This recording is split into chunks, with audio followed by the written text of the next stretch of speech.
इस कार्यक्रम के पुण्यार्जक हैं स्वर्गीय मनमोहन जी मोदी, स्वर्गीय शांता देवी मोदी, स्वर्गीय माणक चंद जी मोदी की पुण्य स्मृति में श्रीमती मंजू देवी, श्री अंकित कुमार, श्रीमती रूपल, श्री अमित कुमार, श्रीमती शीना, श्री पीयूष मोदी, श्रीमती अनामिका निर्वाण विवान की अंश। फर्म स्वास्तिक फैशन निम्बाहेड़ा, जिला चित्तौड़गढ़, राजस्थान।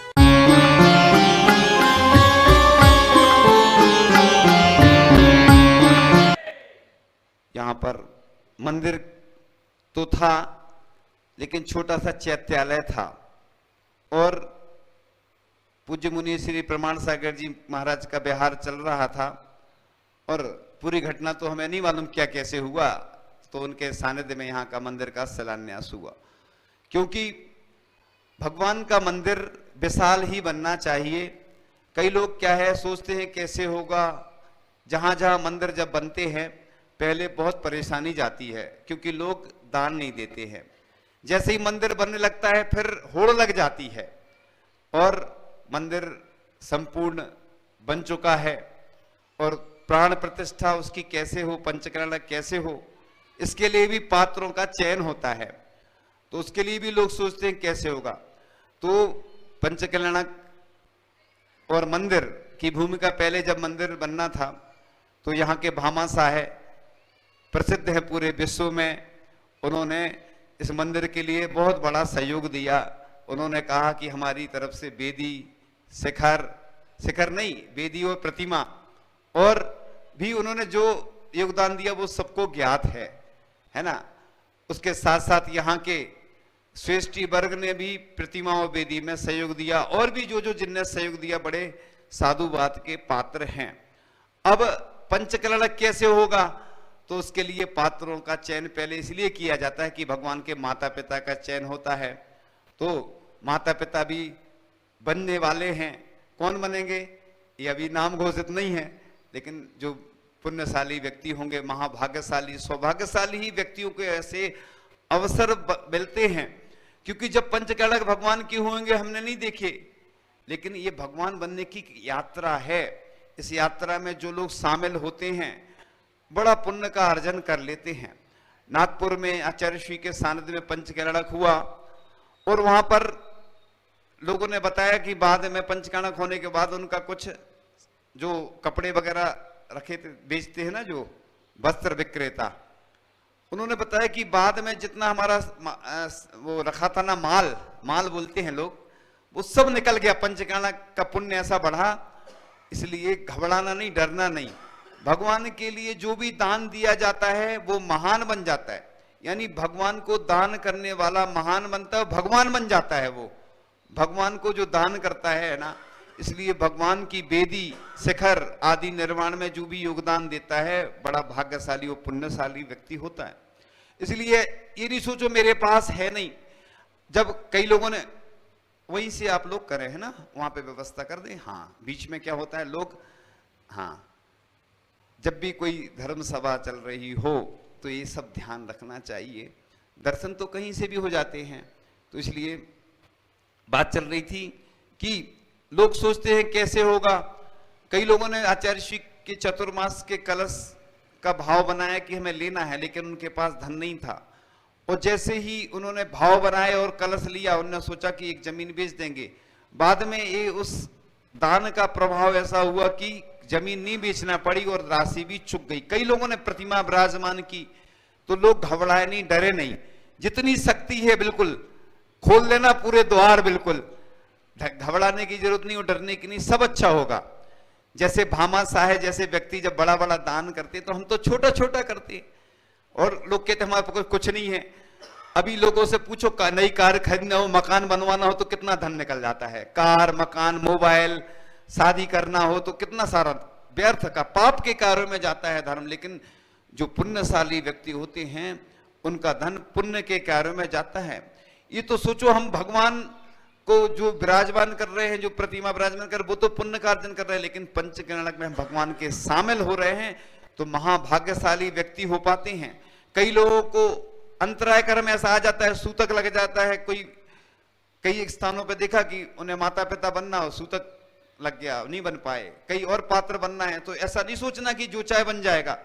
और यहीं के लोगों को पात्र बनना है, बाहर के लोग तो देखने आएंगे, शामिल होंगे। और जो जहां सुन रहे हैं हमारी बात और जो सुनेंगे उनके लिए बता देना, आप लोग भी अपने रिश्तेदारों को सबको बुलाना, घबराना नहीं है ना, चिंता नहीं करना। ये राजस्थान का इस क्षेत्र का पहला पंचकल्याणक है और इस गांव में 100 सवा 100 वर्ष पहले हुआ होगा, बुजुर्ग चले गए, उन्हें नहीं देख पाए, लेकिन बड़े भाग्यशाली अपनी आंखों से भगवान बनते देखना कितना बड़ा अवसर होता है। इसलिए इस दान की महिमा का वर्णन करने के लिए कोई समर्थ नहीं है। जो भगवान को छत्र लगाता है उसके ऊपर छत्र छाया हमेशा भगवान की बनी रहती है। जो भगवान को सिंहासन देता है उसको आगामी काल में उच्च पदों की प्राप्ति होती है। जो भगवान के ऊपर चमर ढोरता है या चमर लगाता है उसके आगे भी चमर ढोते हैं। इसलिए जो भी छत्र, चमर, भामंडल, सिंहासन, पांडुक शिला, अभिषेक आदि के लिए जो भी सामान, जो भी वस्तु सामग्री प्रदान करता है, बड़े पुण्यशाली होते हैं। ऐसे पुण्यशाली व्यक्तियों को ही ऐसे अवसर प्राप्त होते हैं। एक छोटी सी चिड़िया थी, जंगल में आग लग गई, बूंद बूंद करके पानी ला रही थी, वो बुझाने की कोशिश में लगी हुई थी। इतने में जंगल के पशु पक्षियों ने चिड़िया को देखा, चिड़िया से कहा तू मूर्ख है क्या, कुछ बूंद पानी से आग बुझेगी क्या? तो चिड़िया ने जवाब दिया, आग बुझे या ना बुझे, जब भी इतिहास लिखा जाएगा मेरा नाम आग जलाने वालों में नहीं बुझाने वालों में आएगा। इसलिए घबराने की बात नहीं। भले ही आप गरीब हैं तो आप जितनी सामर्थ्य उतना जरूर दान देना। हम ये नहीं कह रहे कि तुम तो पूरा लुटा देना, पूरा खजाना खाली कर देना, लेकिन अगर अपन बचा लेंगे तो व्यर्थ के कामों में जाएगा, दवाई में, बीमारी में, केस में, अदालत में। जो भी दान नहीं करते उनका पैसा ऐसे कार्यों में चला जाता है। इसलिए आप लोग चिंता नहीं करना। कमेटी का हृदय इतना विशाल है, कमेटी ने पहले ही बोल दिया है कि अच्छे से करना है पंचकल्याण, क्योंकि इतने वर्षों बाद हो रहा है। और भामाशाह जैसे व्यक्ति हैं उन्होंने सब सहयोग किया है, लेकिन हर एक व्यक्ति भामाशाह बने। हमारे आचार्य भगवान ये कहते हैं हम गरीब को अमीर बनाते हैं। क्या बनाते? हर आदमी उच्च पदों को प्राप्त करे, बड़ा आदमी बने। जैन धर्म यही करता है कि तुम्हारा पुण्य बढ़ाता है। तुम्हें गरीब नहीं रखना चाहता जैन धर्म, लेकिन आदमी आगे नहीं आता तो क्या करें। अब हम किसी को अमीर नहीं बना सकते, लेकिन तुम्हें अमीर बनाने का मंत्र जरूर दे सकते हैं। अपने यहां यही बताया गया कि तुम जितना दान करोगे। एक व्यक्ति था, आचार्य के पास गया, आचार्य से कहा कि आचार्य मैं गरीब हूं, क्या करूं? तो आचार्य ने एक व्यक्ति से कहा, उसी व्यक्ति से, कि तुम दान किया करो। तो जब आचार्य ने सब बोला और वो व्यक्ति गया, या महाराज जी कोई खड़े थे सुन रहे थे, उन्होंने आचार्य से प्रश्न पूछा कि आचार्य वो एक आदमी गरीब है और आप उससे कह रहे कि दान करो, ये तो उल्टी सी बात लग रही है एकदम। और आचार्य श्री ने जब ऐसा कहा और सब महाराजों ने प्रश्न भी किया आचार्य से, तो आचार्य ने कहा कि जब गरीब है कोई व्यक्ति, जब दान करेगा उसका पुण्य बढ़ेगा तो वो अमीर बनेगा। और कुछ वर्ष महीनों बाद वो व्यक्ति आया लौट के और बड़े प्रसन्न नजर आया और सीधा आचार्य के पास पहुंच गया और कोई महाराज जी के पास नहीं रुका, वो सीधा। और महाराज लोगों ने देखा कि पहले तो ये हमारे पास आता था, अब तो सीधा वहां पहुंच गया। ठीक है। और बहुत खुश था वो। खुश क्यों था? तो आचार्य श्री से उसने बोला, आचार्य भगवान आपकी कृपा से मैं बहुत धनिक बन गया हूं, धनाढ्य बन गया हूं। आपने कहा था कि दान करना, जिस दिन से मैंने दान करना शुरू किया और मेरे पास धन का अंबार लग गया, तो इसलिए आचार्य श्री का मंत्र काम कर गया कि गरीब को कैसे अमीर बनाना है। क्योंकि दुनिया में और आप जाओगे, कोई इंजीनियर बनाता है, कोई डॉक्टर, कोई एमबीए, सब बनाती है, कंपनी है, बहुत सारी कोचिंग चलती है, स्कूल चलते हैं। लेकिन इधर एक ऐसा स्कूल है अपने पास, ऐसा मैनेजमेंट है कि वो अमीर बना देता है। तो अमीर बनने का मंत्र है, ये गुरु महाराज ने दिया था। तो अपन भी कंजूसी नहीं करना, अपन को बचाना नहीं है, अपने भगवान हैं। क्योंकि जब भगवान बन जाएंगे उसके बाद आप कुछ नहीं कर पाओगे। लेकिन अभी तो अपने पास पंचकल्याणक के माध्यम से ऐसा मौका प्राप्त हो रहा है। तो जो होता है ना कि धन के उत्तराधिकारी 4 होते हैं, धर्म, चोर और अग्नि और राजा। इनमें से धर्म का अपमान होने पर आदर से शेष 3 पुरुष पर कुपित हो जाते हैं। तो धन त्याग से शोभित होता है, धन की शोभा त्याग से होती। देखो तुम्हारे पास कितना भी धन हो तो कोई को मतलब नहीं हो, त्याग करता व्यक्ति तो तुरंत देखो सब प्रसिद्धि फैल जाती, पूरे में नाम हो जाता कि इसने इतना दान दिया, इसने प्रतिमा विराजमान की, इसने शिखर पे कलशारोहण किया, नाम हो जाता है। और उसके दुश्मन भी हैं, जितने भी हैं ना दुश्मन भी मित्र बन जाते हैं। सबके प्रति मतलब उसके प्रति सबकी भावना अच्छी हो जाती है। और हमने बताया ही था कि भगवान तो बनते ही है, प्रसिद्धि पूरे विश्व में फैल जाती है। तो प्रतिष्ठा धन की नहीं, त्याग की होती है। इसलिए त्याग जो होता है वो अवगुणों का नाश करने वाला होता है। और दान देता है जो व्यक्ति, उसका हृदय भी विशाल होता है, क्योंकि दान वही व्यक्ति कर पाता है जिसके अंदर ऐसी भावना होती है। आप देखो पूरी दुनिया में 140 करोड़ लोग हैं भारत में, दुनिया के बता रहे हैं, और एक से एक लोग हैं जिन्होंने कई अपनी पूरी प्रॉपर्टी का दान कर दिया, उसमें से कुछ परसेंट दान कर दिया। तो पूरा दान करने का नहीं लिखा है कि 25%, 17%, 10% अपने जो आमदनी है उसका दान करना चाहिए। तो इसलिए दान में कंजूसी कभी करना नहीं। और मंदिर में जो अपन चावल आदि चढ़ाते हैं या जो अभिषेक आदि करते हैं, पूजन करते हैं, मंदिर में जितना खर्च हो रहा है उससे ज्यादा देना चाहिए।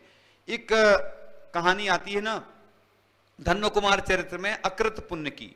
वो धन्य कुमार चरित्र में अकृत पुण्य जो था, वो पहले उसके पिता के पास बहुत सारा धन था। जैसे ही उसका जन्म हुआ और पूरा धन चला गया, अब वो गरीब हो गया और वो एक व्यक्ति के नौकरी करने लगा। और जैसे मजदूरी करते ना, वो मजदूरी कर रहा था। लेकिन जो व्यक्ति था जिसके यहाँ मजदूरी कर रहा था, वो उसको पहचान गया कि ये तो हमारे सेठ का लड़का है जिसके यहाँ मैंने काम किया पहले, उसी सेठ के कारण मैं आज अमीर बना हूं। तो वो सोचता है कि इसको पारिश्रमिक रहते ना, पेमेंट बोलते ना, पेमेंट थोड़ा सा क्या दें, इसको सोने के आभूषण दे देते हैं अपन। अब वो देखो उसके सेठ का लड़का था तो उसने सोने के आभूषण दे दिए, लेकिन वो अंगारे बन गए। यानी पाप कर्म का व्यक्ति होता है जो निर्मल द्रव्य का सेवन करता है, तो ऐसी स्थिति हो जाती है कि अंगारे बन गए और वो उसके हाथ में से छूट गए। अब उसने सोचा चलो इसके हाथ में सोना देने से इसके हाथ में टिक ही नहीं रहा है, उसको चने देता है। तो चने की पोटली में छिद्र हो जाते हैं और छेद हो जाते हैं तो गिर जाते चने। यानी जो व्यक्ति निर्मल द्रव्य का सेवन करता है तो जो भी काम करेगा उसके कार्य में विघ्न बाधा आती है, बीमारियां आती हैं, परेशानियां आती हैं। ऐसा लिखा है कि जो व्यक्ति निर्मल द्रव्य का सेवन करता है 60,000 वर्ष तक मनुष्य के मल में कीड़ा बनता है, उसको असाध्य रोग होते हैं। इसलिए भगवान के लिए भले ही दान नहीं देना, या जो दान देना जो तब बोला है पूरा देना, और बाद में दो तो ब्याज सहित देना। और ऐसा कोई काम नहीं करना कि मंदिर के लिए हमने इतना ले लिया बोली और हिसाब किताब दूसरा लगा दिया उसमें, समझ गए ना? ऐसा बिल्कुल नहीं करना। जो भी पात्र बने अपनी हैसियत से बने, क्षमता से बने। ये कोई जरूरी नहीं कि बहुत बहुत बड़े बड़ी लोग बोली लें, लेकिन जो हम भगवान के लिए जो चढ़ा रहे हैं द्रव्य, जो खर्च हो रहा है हमें, उसके हिसाब से दान देना है। ऐसा भी नहीं करना कि गांठ का लग जाए भगवान का और लुटा दें। ऐसा बेटा देखा है जो बर्बाद कर दे भगवान। हमारे यहाँ एक व्यवस्था है, खजुराहो की प्रशस्ति में लिखा है कि मैं उसका दासानुदास रहूंगा जो इस मंदिर की पूजन आदि की व्यवस्था करेगा। तो इसलिए अपने यहाँ एक व्यवस्था है कि लोग मंदिर के लिए कोई जमीन दे देता है दान, कोई चांदी सोना, कोई अपनी प्रॉपर्टी खेत आदि दे जाते दान। क्यों दे जाते? कि जिससे मंदिर की व्यवस्था बनी रहे। तो मंदिर में जो राशि है वो खर्च नहीं करना, वो इसलिए है कि मंदिर में कभी कोई जरूरत पड़ी, कोई नहीं देता है दान, तो वेदी और अन्य कार्यों के लिए कोई जरूरत पड़ी है मंदिर के लिए, तो उस मंदिर की राशि से वो उपयोग हो। इसलिए हम लोग प्रतिदिन शांति धारा करते हैं, राशि से करना चाहिए। क्यों? बोली लगा के इसलिए करते हैं कि उससे मंदिर की आमदनी बन रही थी। पहले हम देखते थे पूजन में ध्रुव फंड रहता था, अभी भी कई मंदिरों में व्यवस्था है। लोग क्या करते हैं, द्रव्य चढ़ाते हैं, मान लो 500-1000 रुपए की, महीने में और ज्यादा हो जाती होगी, उदाहरण दे रहे हैं, और देते हैं 500 रुपए। तो आपको निर्मल द्रव्य का दोष लगता है, और निर्मल द्रव्य से व्यक्ति को असाध्य रोग होते हैं, कुष्ठ, टीबी, कैंसर आदि रोग होते हैं। इसलिए निर्मल द्रव्य का सेवन बिल्कुल नहीं करना। और जो मंदिर का अपन ने बोला है, चाहे एक चावल का तिनका भी हो तो घर नहीं ले जाना। जो भी हम चढ़ाते हैं भगवान के लिए अर्पण करें।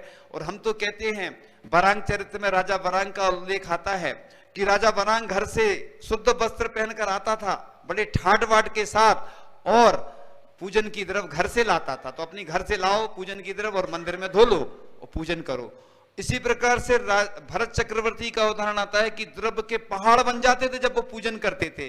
तो यहाँ तो ये राजस्थान है, देखो जयपुर में 600 मंदिर हैं, ऐसा सुना है, गिनती में कम ज्यादा हो सकते हैं, लेकिन वहां के लोग जौहरी रत्नों की प्रतिमाएं बनाते थे।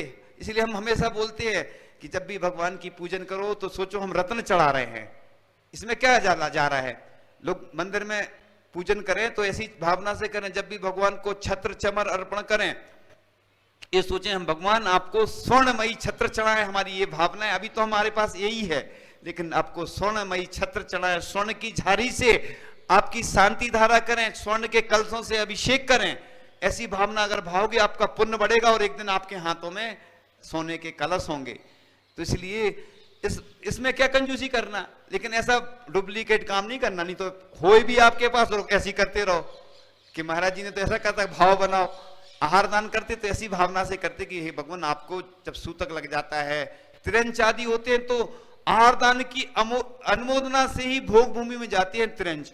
ऐसे ही हम भी भगवान की अभिषेक की पूजन की ऐसी भावना करेंगे कि जितने खदान हैं, जितनी स्वर्ण की, उनमें जो सबसे अच्छा स्वर्ण है, हे भगवान मैं आपको अर्पण करूं, उन पात्रों से आपकी पूजन अभिषेक करूं, ऐसी भावना करो। अब पंच कल्याणक महोत्सव आने वाला है और उसकी भूमिका तो तैयार हो चुकी है।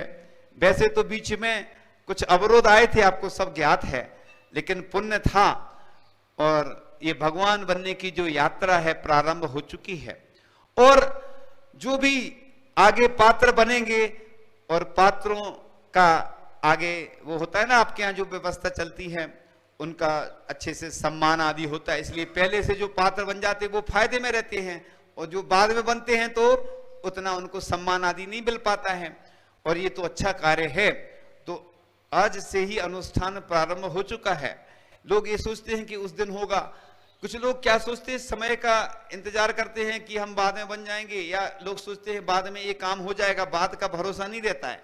बाद में क्या होता है, जैसे पंचकर्ण समापन होता है उसके बाद साधु संत विहार कर जाते हैं, तो समय नहीं मिलता है फिर, और पहले आ जाते हैं साधु संत, तो लोग सोचते हैं बाद में बहुत सारे काम हैं जो हम कर लेंगे। लेकिन इतनी व्यस्तता रहती है पंचकर्ण महोत्सव में कि समय ही नहीं मिल पाता है। इसलिए जो भी पात्र बन रहे हैं तो ये उनके लिए कि वह स्वर्ग में ऊंचा स्थान पाता है, वह जो अधिक धन नहीं होने पर भी दान देता है। तो इसलिए जो मनुष्य अपने बढ़ते हुए धन को सर्वथा धर्म के कार्यों में देता है, वह धन सदा सफल होता है। और धन को गाड़ कर रखने की अपेक्षा दान से इंसान का नसीब खुलता है और पुण्य का संचय होता है। और दान से हमने बताया तीर्थंकर प्रति का बंध भी होता है। तो देनहार कोई और है, देता है दिन रैन, लोग भरम मुझ पर करें ताते नीचे नैन। और पानी बाढ़े नाव में, जब नाव में पानी बढ़ जाता है तो क्या करते हैं वो बताया जा रहा है।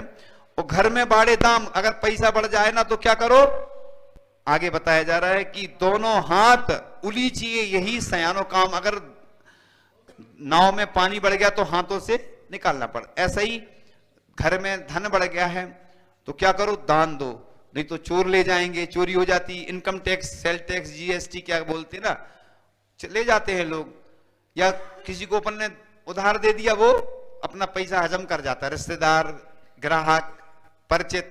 कई लोगों ने बताया ऐसे कि हमने जिंदगी भर कमाया और दूसरे लोग ले गए, पाप अपन को अर्जन होता है। पाप सब लोग शामिल होंगे इन्हीं भावनाओं के साथ। आप लोगों का यह महोत्सव निर्विघ्न संपन्न हो और सभी गरीब अमीर मिलकर के इस महोत्सव को संपन्न करें और गरीब भी अमीर बन जाए, इन्हीं भावनाओं के साथ परम पूज्य आचार्य भगवान गुरुदेव शिक्षण विद्यासागर जी महामुनि राज की।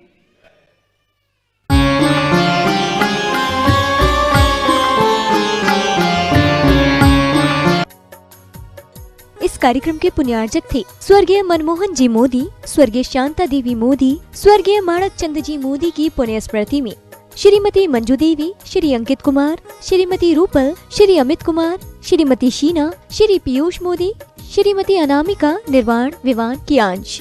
फर्म स्वास्तिक फैशन निम्बाहेड़ा, जिला चित्तौड़गढ़, राजस्थान।